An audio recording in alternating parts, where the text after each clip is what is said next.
Hello everyone! Today I'm going to deep dive into the settlement menu. Note that this video will contain spoilers, so if you wish to explore the world of ASKA on your own, now is the time to turn off this video. Still here? Good, let's proceed. Up till now, we have had it pretty easy. We got some villagers, some food, and some buildings.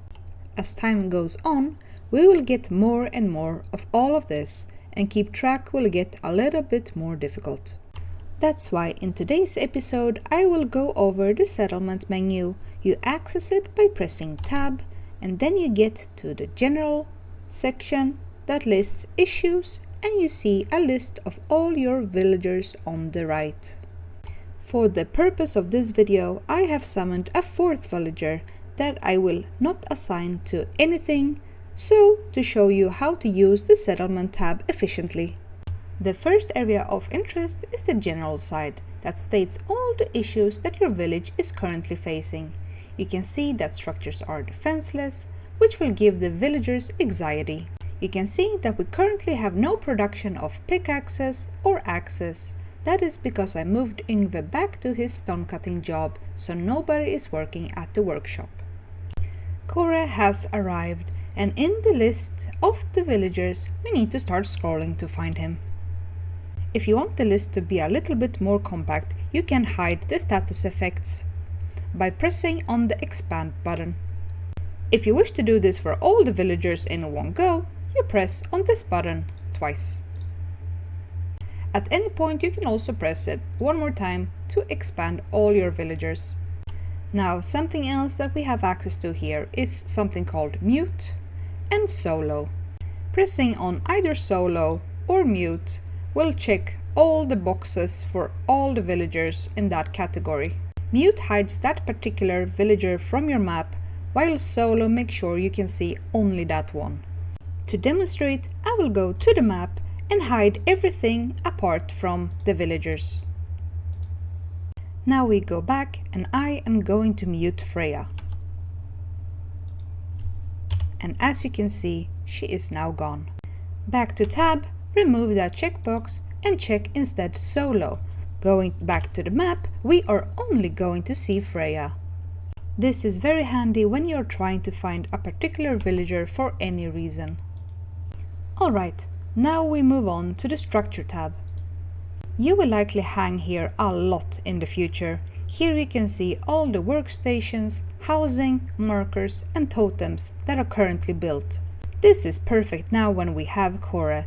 We will expand housing and find him a place to sleep. Currently we only have one free shelter, but in the future we will have cottages that can house multiple people in them.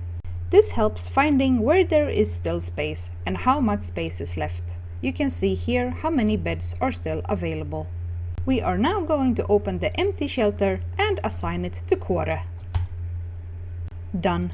Now you can see in the list that Kore is no longer homeless. Now we want to give him a job, so we're gonna close down housing and go to the workstations. Here we can see that from all the buildings, the workshop pit does not have a worker. We left click on the workshop pit, go to assign workers, and assign Kore. We can also double check what tasks are currently available. Let's add a stone knife as well. Now Kore is going to start making us all the things we need. If we go back now to the tab, you will notice that under general, the message about pickaxes and axes is still here. You simply need to close the tab and open it again to see that it's updated.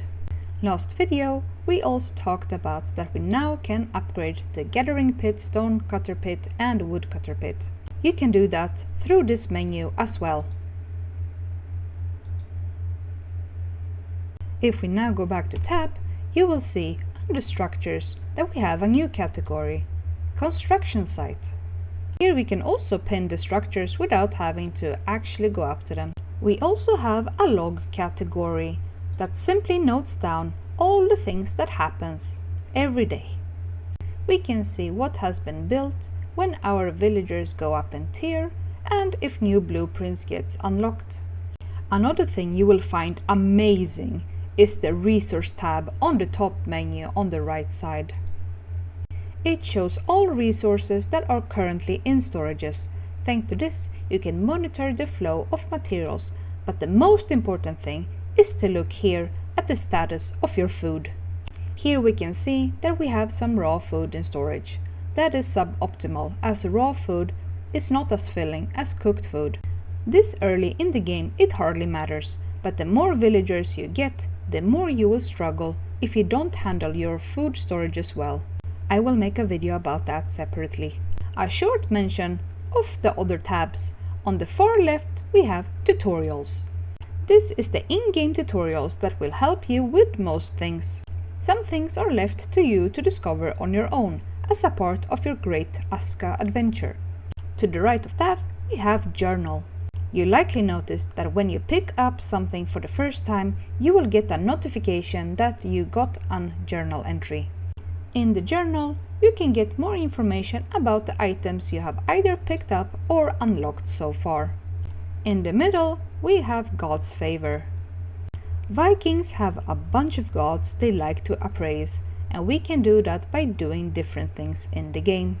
If we press on Odin's category, we can see that we have been awarded for doing building-related tasks. As we progress, we can unlock cosmetics for our characters. This concludes the deep dive into the settlement menu. Thank you for watching.